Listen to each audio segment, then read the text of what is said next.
What happens when your dream home turns out to be a relic of rituals gone wrong? Join me as I wrestle with haunted decor and uncover unexpected possibilities in my fixer-upper nightmare. Adrenaline surged through my veins as I stared at the bizarre shrine, a woefully tragic amalgamation of vibrant candles, broken mirrors, and avant-garde sculptures that screamed, "I spend my weekends dabbling in the occult." Who were these people? Why did the previous owners think this was an acceptable selling point? A rapidly escalating blend of disbelief and outrage bubbled up in me, punctuated by a tiny voice that suggested I might have just bought a statistically cataclysmic lemon of a house. My mind raced through the possibilities. Was this really a home? Or have I unwittingly entered a seasonal haunt that would require a team of ghostbusters, a sage, and that one friend who always has sage on hand because they're just that into spirituality? Oh sure, just a casual Tuesday morning in my new life as an unwitting coven leader. Perfect. Reality hit me like a brick wrapped in velvet. At first, I was shocked. And then I was seething with a potent cocktail of fury and disbelief. That's it.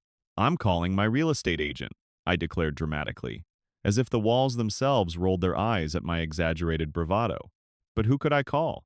Who would really care about my urgent need for an exorcism, or at the very least, a deep, suspicious scrub of this eldritch DIY disaster?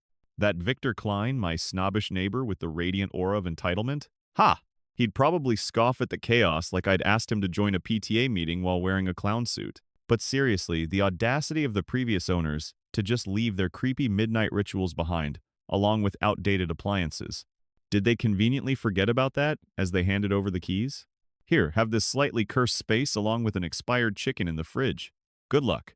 As the silkiness of drama settled over my moment, Carla just had to text me about another tinfoil hat conspiracists she heard on a podcast, like lady, I don't need those derailed conspiracies when I'm juggling a house that looks like Beetlejuice went on a renovation binge. I could already hear her colorful voice in my mind, bless her heart, musing about how every house has a spiritual resonance. All I could think was, if this was spiritual, I would prefer my spirits to be of the bubbly champagne variety. Dear universe, what have I done? This wasn't a charming neighborhood, it was a suburban horror fest. Forget Pinterest. I was on the cusp of becoming local folklore. Fleece me, just fleece me, I muttered, leaning against the strangely intact doorframe, depths of insanity revealing themselves, as I recollected my foolish willingness to overlook the yellowing wallpaper that practically screamed Moldmageddon. Just as I was about to jump into a spiraling fit of despair, again, a dinging sound alerted me to the madness brewing on my phone. The corner of my brain buzzed to life as I saw a text flash from Carla. Don't touch anything weird. I'll be right over. I didn't know whether to cheer or chuck my phone down into the abyss of that cursed room. While I waited for her dramatic arrival, my senses heightened to an absurd level. The smells were all wrong, like burnt sage meets the rubbery despair of lost dreams. I pulled myself together, firmer than an overcooked meatball, readying for battle against the dark forces of these disgruntled ex-owners who apparently resurrect spirits of bad decor choices. I began pacing, fueled by furious thoughts of karmic justice. If there's a spirit of cruelty hiding in those sinister artifacts, I'd make it pay back my sanity. What if those candles were actually cursed? Or worse, did those mirrors predict my future full of terrifyingly bad hair days? Each item in this ridiculous shrine challenged my meticulous taste like an ugly art installation gone rogue. Just because you have a hobby doesn't mean it should involve rights to real estate. I barked at nothing in particular, practically poised to challenge the ghosts of whoever thought this was worth showcasing. The universe was undoubtedly allergic to good taste, and I was its latest victim. Then came the welcome sound of Carla's shoes crunching on gravel, the musicality of her quirky style brightening my outlook for approximately 1/4 of a nanosecond, until she stepped into my tempestuous lair. What in the great pumpkin is happening? She gasped, eyes wide as if she'd crossed into a reality TV show dedicated solely to train wrecks and bizarre real estate listings. I mean, who needs therapy when this is your morning caffeine? She surveyed the mess like an FBI agent in a crime scene, shaking her head with both horror and giddy amusement. I would have laughed if I didn't feel like a pawn in the world's worst reality show. Let's connect with the forces of closure, shall we? I suggested, sarcasm drenching my voice. Unless you brought an exorcist or a demolition crew? And just like that, with laughter bubbling between the two of us, we hatched a plan more audacious than the reality we were facing. Maybe it was insane to consider rebranding this place into a dream home straight out of a fairy tale amidst candlelit darkness. But if the universe delivered bad luck, it was time to shape it into something fabulously absurd. What would karma attempt next? Bring it on, because the updates from House 666B were just beginning to unfold. There was simply no way we would let a little thing like a secret cult room ruin our plans for this fixer-upper extravaganza. So grab the sage and let the chaos commence. Before I could fully process my delightful partner in chaos, Carla was tapping frantically on the mismatched coffee table, her expression split between mild horror and sheer amusement. "Did you, buy this house during a seance or something?" she finally exclaimed, waving her hands dramatically as if making a grand theatrical gesture towards the gathered circlet of eerie ritual artifacts. I mean, who needs a haunted mansion when you could just live in a witch's sorority house? Honestly, as much as I wanted to laugh at her antics, there was an unsettling truth lurking between her cheeky remarks. I was the proud owner of a place that looked straight out of a horror film production. Carla, ever the master of the absurd, snapped a selfie in front of one particularly deflated ceremonial effigy. The squishy sides of its head drooped like a deflated helium balloon, suggesting a lifetime of undignified rituals and questionable life choices. "We should name him. How about Bobby the Bewitched Blob?" she quipped, channeling her inner comedian. I had to admit, the name resonated just right. Bobby could be my trusty sidekick in the war against declining home values and rising psychic tensions. Still, her humor didn't quite cut through the visceral reality of what I was dealing with. The last thing I needed was to be meme fodder on the internet for deciding to settle down in a cultic Pinterest nightmare. My eyes darted to the nearest doorway to the secret cult room. It no longer felt like a hidden gem, but rather an ominous portal to my own personal purgatory. "Okay, but seriously," I said, adopting my most serious tone as if I were delivering an urgent TED Talk. "What do we even do with all this? I'm not exactly skilled in the art of ritual cleaning, and I certainly haven't been training in the dark arts of negotiation with spirits."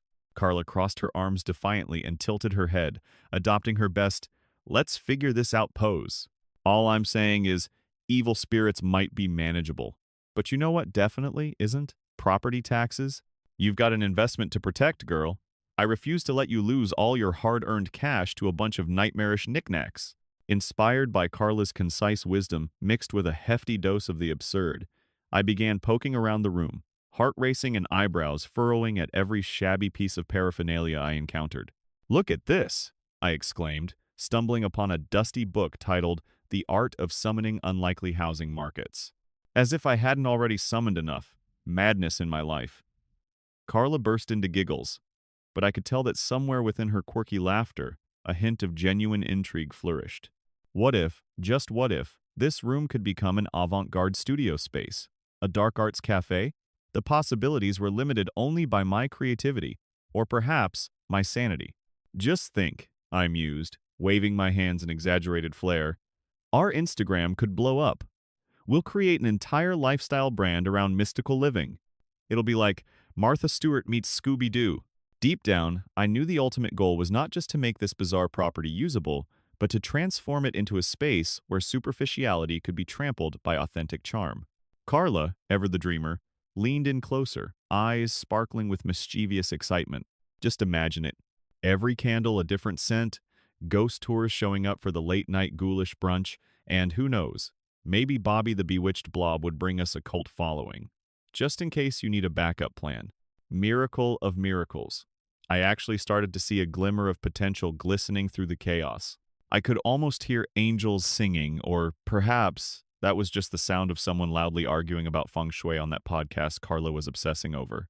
As we rallied around the bizarre cluster of eclectic artifacts, our plan slowly took form. Operation Unoccultify. We would purge this place of bad karma, while simultaneously revitalizing it into a funky shrine to quirkiness. My mind raced as I thought of shade-styled walls, colorful string lights, and an expansive library of all the terrible things people claimed might bring you bad luck if left unattended. This was the comeback of my decade. Just like that, we were brainstorming away, engulfed in colors, and wildly mesmerizing dreams of turning the sinister into the sensational. The culprits of this home disaster would not win. When the sun dipped away, casting shadows across the walls and yet revealing moments of scattered light, I shoved aside the negativity and embraced our venture with all the fervor of a reality show contestant determined to win a home renovation, even if the stakes were a little unorthodox. Ready to take down the unholy decor? I asked Carla, with newfound determination, flexing my fingers mock seriously as if to ready myself for a battle of epic proportions. She grinned, nodding enthusiastically. Let's take this nightmare and sprinkle some fabulous over it. Remember, bad energy is no match for our awesomeness. As we prepped to begin our glorious transformation, I chuckled to myself, thankful for my fearless friend. There I was, about to turn a house of horrors into a sanctuary for the spectacular. Who knew hiding behind the grim facade were boundless opportunities? And somewhere out there, our story would become the stuff of legends, infinitely more dramatic than whatever the previous owners thought they were creating.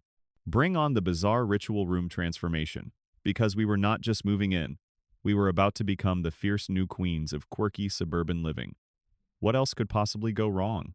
Let's talk about the moment all the chaotically creative energy exploded into full-blown madness. We stripped the room bare, a transformative ritual more akin to a horrendous makeover on a talk show than an actual decluttering session. I could practically hear the ancient spirits rolling their eyes, perhaps lamenting over their choice of previous decor. Behold the hippie nightmare, I muttered sarcastically as I yanked a garish, ripped tapestry from the wall that bore what I can only assume were symbols meant to scare off any potential buyer who dared cross the threshold of this place. You know, if these walls could talk, they'd probably scream, "You've doomed us," while clutching an eco-friendly crystal or something, I said, catching Carla snickering at my increasingly dramatic flair, with each artifact tossed into a dusty garbage bag. Yes, we were living that just throw everything away lifestyle. Our laughter and outrageous commentary seemed to echo off the walls. How did they even find a moonstone this hideous? I exclaimed, shaking a once proud, albeit decidedly unhippie-colored, gemstone. This is like the 8th layer of hell, but make it fashion. Carla died laughing while taking mental notes as her phone recorded our bizarre conquest. Little did we realize that our improvisational rapport was morphing into something of an avant-garde performance piece, blending sarcasm with the slapstick absurdity straight out of a sitcom about misguided home makeovers. I kept waiting for someone to walk through the front door with a stunned expression, waiting for the punchline of this unexpected comedy. Then there was Victor, that delightful caricature of suburbia with a flair for unsolicited advice. He loomed in the doorway like an overly critical rep from Homeowners Association police. Obviously, he couldn't resist the opportunity to dispense his brutal brand of negativity. "What in tarnation are you doing?" he barked, eyebrows furrowing with condescending disapproval, as if we had just declared war on garden gnomes everywhere. "Those artifacts are part of your home's history. You can't just toss out the neighborhood's character like that." I blinked, genuinely aghast. Here was a man who effectively considered offensive drapery and dubious statuettes to be character. Was he really that dense? Or was this some elaborate prank? "Oh, bless your heart, Victor," I shot back. "I didn't know this was an episode of Hoarders. Cult Edition. Would you prefer we turn the space into a makeshift mausoleum for lost arcane treasures?" Carla stifled a laugh, and I felt empowered by the sudden surge of audacity, each word dripping with sweet revenge. "I mean, if you have your way, this house would spark a revival of the neighborhood's deepest, darkest fears instead of cozy dinners and game nights." He opened his mouth for a retort, momentarily slack-jawed. The usual air of superiority temporarily deflated. It was psychological satisfaction at its finest, sending a rush of bravado coursing through me as if I'd just scored a hefty chunk of leverage in our bizarre suburban power struggle. Once Victor stomped off, muttering about property values like he was composing a somber ballad about their demise, Carla and I burst into a spontaneous, jazzy rendition of our own. "Samantha and Carla's Slaughterhouse of Secrets," we sang in exaggerated harmonies. It became an anthem of sorts, our rallying cry for the impending transformation. Just as we finished our ridiculous performance, we stumbled upon a sinister-looking mirror. This one didn't seem like it belonged to any ordinary cult. It was like it belonged in a haunted cabin somewhere in a fog-drenched forest. "Should we just mask it with that insane tacky wallpaper from the back room, like a magical time warp?" Carla suggested with a glint of mischief in her eyes, twinkling like she might whip out some glitter to fully embrace the tackiness. I loved her spirit, but feared this mirror might retaliate if we dared to cover its reflective glory with anything remotely horrific. With a mix of dread and excitement, I turned to the mirror, feeling a rush of courage welling up inside me. Let's face our fears head on. Let's decorate around it. With the bravado of someone who just drunk too much caffeine and flirted with the idea of foregoing my comfort zone, I grabbed a can of bright orange spray paint as a salvation for the otherwise ghastly work of art. Mirror, mirror on the wall, could you be any more tacky? I declared, spritzing out wild swathes of color that would send any Pinterest influencer into hysterical gasps of horror. I knew I was treading dangerously close to a slippery slope into delusional territory. But if I could transform this horrid mirror from eyesore into eye-catching artwork, I would ascend to suburban diva status. As I stepped back to admire my, albeit chaotic, creation, I let out a displeased squeak. Ugh, I'd probably give it a solid C, but it's a start, right? Maybe we should just paint everything in this house a fierce amalgamation of colors, so that no one can authentically judge the past. Carla and I giggled as the absurdity flooded the atmosphere. Bring on the riot of colors, I cheered, feeling like Picasso in an art market gone maddeningly rogue. After a few more minutes of extemporaneous giggles and verdant optimism about what this transformation could mean for our lives, we had visions not only for a retreat into serenity, but also an eventual reckoning for anyone who dared question our colorful madness. Our mission was officially full throttle, reclaiming this house from the clutches of its wretched yesteryears, with sarcasm as our shield and creativity as our sword. I leaned against the doorframe, gazing at all the madness we'd unleashed, and greeted the cold reality that, like it or not, we were no longer mere tenants. We were the engineered champions of quirky suburban living. Our adventures had only just begun, and armed with plenty of caffeinated courage, I chuckled to myself, what could possibly not go wrong next? After our unapologetically outrageous performance in the haunted heart of our new abode, it became clear that we were on the precipice of a deliciously chaotic adventure. Gone were the whims of wretched spirits deep in their retro realm. We had resurrected a new energy in this house, a potential hub for all outrageous fun. But first, we had cult business to attend to. I could practically hear the echoes of skeptical neighbors giggling behind drawn curtains. Did you hear Samantha and Carla are turning a cult dungeon into a festival of color? Ugh. As if they were judging our audacity from behind their lace curtains while sipping on their half-hearted herbal tea. As if those snooty tastemakers, with their questionable lawn gnome collections, had a monopoly on what was acceptable decor. With a newfound resolve, I decided I needed to confront the very heart of this madness. People needed to understand that we were not just tossing out bygone eras, we were reclaiming the narrative. And thus, I set off to the community center. Not because I had to, but because I desperately wanted to in the most dangerously curious way possible. Armed with the audacity handed down to me from husbands, moms, and the gods of bizarre adventures, I entered the building pitching the audacious notion that the locals needed to be taught. They surely must be dying to discuss these artifacts. A session on the cult and its choking grip on real estate might be in order, right before the bingo night. Who could resist a rousing game of Guess the Ritual while sipping lukewarm punch and stuffing their faces with stale cookies? Be still my heart!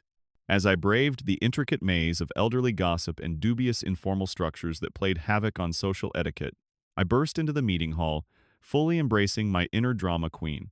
Listen up, people, I shouted, my enthusiasm echoing against the beige walls that were likely hiding more than just misguided decor choices. I have questions about the cult that once resided in our beloved neighborhood. What transpired was an absurd group therapy session of misinformed tragedies intertwined with absolutely no credible information. Half-truths mixed seamlessly with outlandish superstitions spilled from the gossipers like hot coffee from an overturned cup. Oh, darling, they made mirrors to catch the wandering souls, a sweet old lady croaked, tossing in the kind of wide-eyed horror one might expect when describing the latest horror blockbuster. Next in line was my favorite neighbor, Ms. Edna Jenkins. Clutching a foam rubber hand that said, "Best neighbor ever," she began a sermon on the importance of respecting the past. "We must honor our history," she exclaimed with eager fervor, a voice tinged with the flammable drama of a revivalist preacher. I held back the urge to snort. Who knew such ardent historians could be so clueless about the sacrificial altar lurking just 2 floors below my feet? Women in white dresses jumped over fires, she continued fervently. It was a rite of passage. Yes, Edna. And I'm assuming the fires were carefully engineered to make new homeowners contemplate the very essence of their existence. I mentally rolled my eyes, steeling myself for the arduous battle ahead. A history lesson with rather questionable interpretations. Finally, I couldn't hold back any longer. "This is absolutely insane," I shrieked, brazenly slicing through their nonsensical ramblings. "If we're being honest, respecting the past means letting go of its ghosts. That includes tacky rituals with weird moonstones." Gasps echoed across the room, and I couldn't suppress my victorious smirk. "If all you can muster is fond memories of inexplicably bad decor, then I suggest we pull our heads out of the Dark Ages and embrace a renaissance of our own making." Oh, they might have thought they were simply showing decorum, but I knew better. The strangers behind the folds of history shared equal parts ignorance and denial, maybe even a touch of jealousy, especially when the glittering dream of a sparkly, albeit chaotic, home was on the line. As I stormed out of that meeting, a cacophony of whispers following me, the thrilling yet maddening atmosphere hung thick in the air. My exasperation turned into motivation. This battle was becoming a literal neighborhood war, and I had just the spark to catalyze life into our wildly chaotic artistic endeavors. Carla was waiting at the corner of the event hall looking as gleeful as ever, her phone still buzzing with recordings of the chaos. "Did you slay the minions of suburbia?" she asked in a conspiratorial whisper. "Oh, I certainly fired the first shot, but it seems the battle has only just begun." I swung my arm around her shoulder, grinning. With the absurdities and snarkiness of our community as backdrop, I knew our radical transformation of the place would ignite a colorful wave of acceptance, or, more likely, a landslide of hate mail. Whatever it was, the jig was up, and I was practically vibrating with excitement. What could possibly follow this delicious farce? As Carla and I scampered to the overgrown garden that led to our mighty palace of hysteria, a lovingly twisted term for our chaos-riddled home, a whirlwind of thoughts swirled in my mind. I had shaken the very foundation of the neighborhood, and yet there was an upsurge of dread boiling beneath the surface. What if they rallied together, those self-righteous purveyors of perceived decorum, to besiege my dream of transforming our haunted abode into a sanctuary of color, creativity, and rebellion against the cult gone by? Perhaps I needed to counteract their snide judgments with an exhilarating coup of my own, something that would send an unequivocal message. Our home would not be a mere echo of archaic pranks, but a resounding symphony of newfound spirit. The audacity of it all was practically glittering in the air around us, and, oh, wasn't I just the perfect conductor leading the orchestra of transformation? "Okay, Carla, get ready to put the fun in dysfunctional," I proclaimed as we dove headlong into the garden. This overgrown jungle, a testament to neglect and misguided landscaping choices, was our canvas. If only the neighbors might have their shuddering judgments cooled by the winds of change. We need to make this garden scream rebellion. Let's hang weird wind chimes and paint a mural of unicorns and rainbows. Yes, I was aware that the term suburban chic was more synonymous with beige than bedazzling. Yes, I was also practically setting myself up for neighborhood bloodshed, but at least I would do so artistically. The bizarre future of my property was in my hands, and I'd rather be a revolutionary in a tie-dye hoodie than a doormat sporting a sensible cardigan any day. Armed with cans of neon paint, a crate of thrift store treasures, and enough exuberance to fuel a small nation, we plunged into our ambitious project. As a touch of lavender splashed across the crumbling fence, I felt like a deranged artist's brush, a wild gesture of defiance against centuries of conservative landscaping.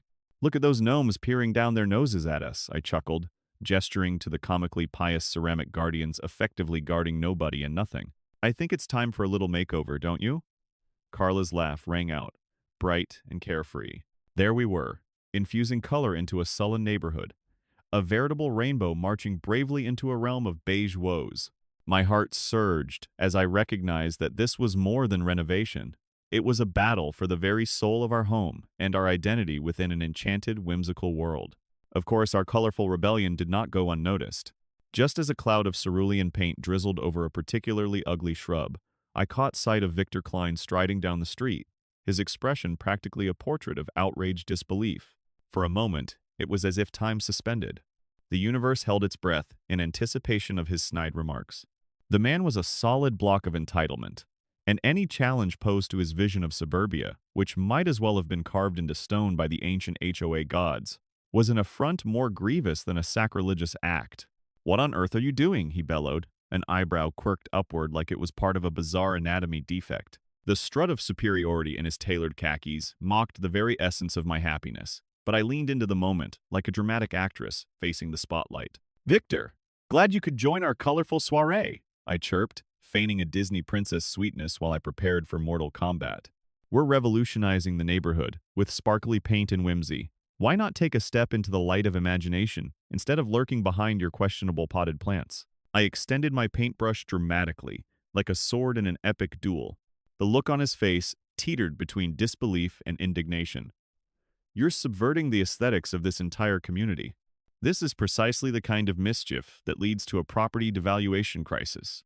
I could practically hear the brush strokes of my own art. A whirlwind of color was surely more valuable than Victor's self-righteous bylaws, soaked in the dullness of beige. "Property devaluation, you say? Well, I guess we'll just have to watch as the price of creativity skyrockets," I retorted, my courage inflating as I planned out my next tactical strike of sarcasm. "Maybe we'll even start a bidding war. Be on the lookout for the gnome that roared. It's going to be the hottest ticket in town. Hell, I could charge admission to this color explosion." Victor flinched, his perfect posture faltering for a mere moment, and I could see the twist of incredulity swirl around in his mind, his traditionalist soul shaken by the audacity of my interpretive artwork. The thought jolted a pulse of vindication through my veins. It was empowering to shake someone so resolute in their opinion that they were practically the arbiter of taste in the neighborhood. As an unusually potent energy filled the air, the absurdity of our circumstance waved like a banner over the raucous expressions we shared. I grinned as Victor sputtered beneath the weight of his disapproval. "Good luck," he finally barked, with the tone of a man whose dreams of domination had been uprooted by a cacophony of pastel paint splatters. "You'll need it." I couldn't help it. I flashed a victorious smile as I watched him retreat, his tailored khakis flapping behind him as if they sensed the winds of change. Just when I thought my quest for colorful justice might be thwarted, justice slipped smoothly through our fingers. Who knew what other delightful surprises awaited in the hunt for victory? Carla and I exchanged looks of triumphant glee as Victor vanished around the corner. I could hardly contain my bubbling laughter. "This is just the beginning, isn't it?" She beamed, her excitement infectious. "We're turning this neighborhood inside out. Let's give them a reason to remember who we are." My heart raced at the potential of bold creativity unfurling before our very eyes. We were not just transforming our home, we were launching a new era of color. Victory tasted sweeter than I imagined, and armed with our brushes and positive vibes, how could anything stop us now? The horizon glimmered with promise as we prepared to dive into the unpredictable wide world of our eccentric neighborhood, filled with audacity, chaos, and boundless creativity to ignite our bizarre adventure. The thrilling faith of my paint-splattered crusade was short-lived. As dusk fell, an ominous silence wrapped the neighborhood like a woolen blanket of dread. Carla and I, doused in post-creative euphoria, were preparing for round two, a town meeting to tear the fabric of suburbia apart and stitch it back together with threads of summery mischief. Meanwhile, the evening stars twinkled with an ironic glee above us, as if they too were anticipating the coming chaos. Plunging headfirst into this dramatic township showdown was like waiting for the curtain to rise on a Shakespearean farce. Full of melodrama, misunderstandings, and epic slapstick moments sprinkled throughout. But little did I know, the night had tricks up its sleeve, and the ghosts of the overly genteel past were stirring once more. In the kitchen, while furiously whipping up town meeting snacks, because what could incite suburban war without a platter of cheese cubes and mysteriously unidentifiable veggie dip, I laid out the game plan. The time had come to address that secret cult room directly, parading our grievances like a marching band of the mildly wronged. I could almost hear Carla whispering little conspiratorial encouragements, her vibrant imagination working overtime. "Remember, Samantha, you're not just fighting for the colorful paradise we dream of. You're battling for everyone stuck in trends from the 70s. Ah, yes, how foolish of me. In our quest for the splendidly absurd, every resident chained to the shackles of conformity would soon realize they were dabbling in the world's most outrageous art movement ever. Before I joined the rest of the neighborhood at the community center, I stealthily donned the most bewildering tiara I could find in the mess. A garish, glittering monstrosity that could only be described as a sparkle bomb ignited by a kindergarten art class gone extravagantly rogue. Carla shook her head in mock dismay as I adjusted it like a crown of chaos atop my carefully tousled hair. "You'll definitely spark a conversation with that, Your Highness," she teased, her laughter lighting a light-hearted tension that belied the simmering frustration brewing beneath the surface. I dropped a dramatic curtsy, my heart fluttering with a blend of excitement and nerves as we prepared to face our judgmental neighbors. Tension hung thick in the air as a motley crew of residents assembled, armed with their suburban decorum and an arsenal of concern for their property values. Victor presided over the gathering, gaveling down the proceedings of this ludicrous outreach like a king orchestrating a tribute to the past. His carefully combed strands of salt and pepper hair seemed to sway as he surveyed the crowd, making it clear just how indignant he felt under the weight of our artistry. I glared at him, my face an unreadable mask of outrage and absurdity. Was he here to send me wading through the sepia swamp of overdue complaints? My heart pounded as I envisioned the moment where color could meet the rigid rules of decrepit beige that had seized our neighborhood. This isn't just about prints and patterns. My voice rose with every syllable. We're not only transforming houses, we're offering a glorious resurrection of community spirit. Hello, people. Wake up. But you would have thought I was trying to resurrect a mummified pharaoh by the way some residents gasped, clutched their pastel sweaters, and exchanged alarmed glances. Oh, the audacity! Who did I think I was, bringing a hint of riotous color into their tapestry of drab? Mid-speech, my also-ran neighbors seemed more interested in their cocktail of complaints than any desired renaissance. Victor leaned over with barely suppressed amusement, his eyes sparkling with that self-serving delight only someone like him could muster. "I can assure you, Samantha," he chimed, lying through his perfect teeth, "no one is clamoring for any sunshine on our dull existence, even if it is sold with a side of gnome. Let's not pretend there is an underground market for chaos." Wow, how charming, Victor Klein, the epitome of anti-creativity himself. Yet in that moment, I realized something astonishing. I could spin his snide mockery into something far more fiery. Underground market? Really? Tell me, Victor, when was the last time you felt the exhilarating brush of splashes against a gray wall? I challenged, the words tumbling from my mouth like popcorn kernels shooting from a stove. Allow me to re-suggest that we embrace the chaos. Because if laughter and creativity can't flourish here, no one can, especially not you. Turns out, we who dare to dream are the real heroes in this narrative. Cheers erupted amongst the formless suburban masses, as if some hidden chord was struck that resonated with even the most sedentary souls, igniting the thrumming glee of rebellion. The room erupted in chatter, with the energy shifting like early morning fog metamorphosing in the sun. Words bounced around like children reveling in wild abandon. Some voiced their excitement, others raised reservations. But one lady, who'd always been a quiet advocate for nothing, stood up. "I say let us paint the town a riot of colors. And why not? Let's do it on our terms." The murmur crescendoed, and a spark radiated that felt almost electric. Was an avant-garde social movement brewing in our hearts? I practically flew off my chair, fists pumping skyward, thoughts cabling together as I imagined transforming the neighborhood into a kaleidoscope of creativity. Perhaps the traditionalists were destined for humorless, barren lawns, doomed to hide from beauty itself, while we zealots spun a whimsical tapestry of liberation, bruised by mocking giggles and color-drenched pride. The sheer ridiculousness of it all made me giddy, and with each breath of bursting excitement, I held my ground astoundingly tall. Who'd have thought that in my quest to upend Victor Klein's suffocating vision of a sterile suburb, we could inspire something authentic and raucous, an authentic movement advocating for the delightful and surreal? I could hardly believe it. But there, in the glint of Victor's slowly waning disdain, I could see my day of reckoning drawing nearer. We had launched a colorful revolution at the neighborhood town meeting. But what lay ahead? Would the tides of change embrace us fully? Or were we destined to be catapulted into a confounding cyclone of pastel outrage? The stakes were high, and I was all in on this bewilderingly wild adventure. What would the next chapter hold? The uproar in the town meeting unfolded like a sitcom gone rogue. My triumphant rallying cry seemed to breathe life into a crowd of spirits previously resigned to beige wallpaper and unimaginative landscaping. The lady who had fought her own battles with silence was now leading an improvised march toward uncharted territory, her fists raised high. Victor's suave demeanor crumbled under the onslaught of enthusiasm washing over us. He shuffled on his feet like a board member found out during a mutiny, disbelief etched across his face in exquisite strokes.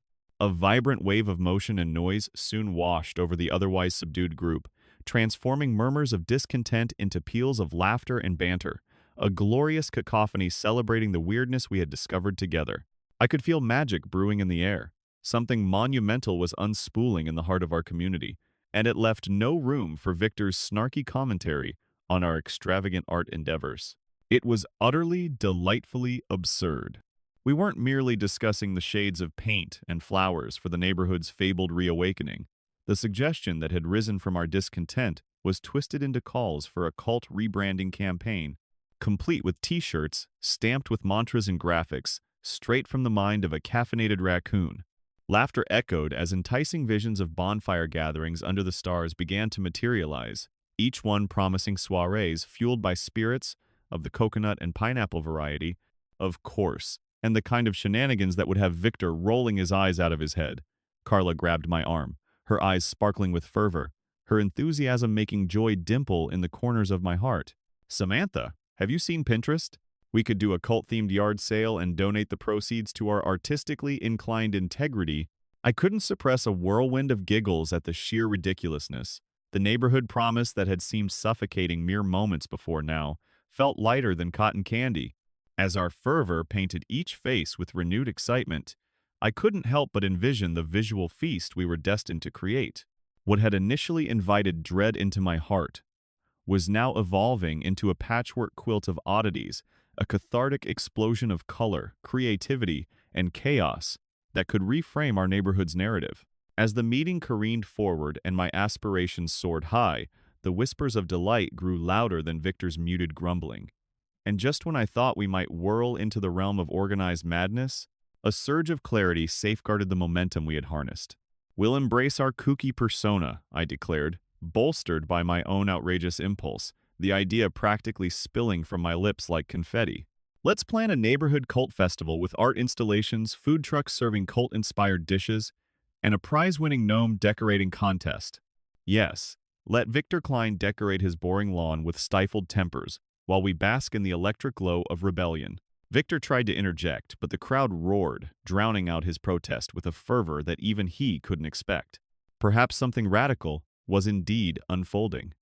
Without missing a beat, Carla, now elbow-deep in collective effervescence, began sketching out wild graphics for our neighborhood t-shirts. "Let the world know we're proud of our cult legacy," she shouted gleefully, dragging a reluctant Victor into the madness. The amalgamation of spirits was dizzying. From the sidelines, I watched in awe as those who had held their tongues now flourished in a newfound freedom to express. Laughter and absurdity danced freely, the once fragile fabric of our community, now weaving itself into something undeniably vibrant. As we conjured plans for our festivity, I had to pinch myself. Who would have thought that a secret cult room discovery in my home could knit bonds and spark a local renaissance? Moments turned into hours, emanating a euphoria I could hardly contain. In the midst of this delicious absurdity, we hatched the bold idea to invite the former owners of my house as special guests. It was a masterstroke born from equal parts mischief and curiosity. Opening the door for them symbolized a glorious confrontation. How deliciously ironic to present them with the mess they'd left behind, party hats a-flying, as we welcomed our elders back to reclaim their bizarre legacy. "Imagine their faces!" I burst out, laughter bubbling over as I envisioned their flabbergasted expressions. They get to see their quirky cult rituals transformed into TikTok dance challenges. This notion sent the crowd into hysterics, a joyous amusement binding us tighter as we readied ourselves collectively to blow wind through the sails of this absurd ship. As the meeting wrapped up, my heart swelled with disbelief. All those previously clamped mouths had found their voices.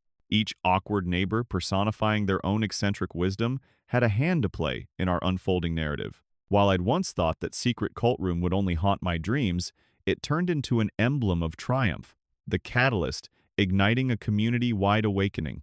As parting discussions circled and plans materialized around the delightful chaos we intended to unleash, I stole one last glance at Victor, who found himself both utterly bemused and silently fuming.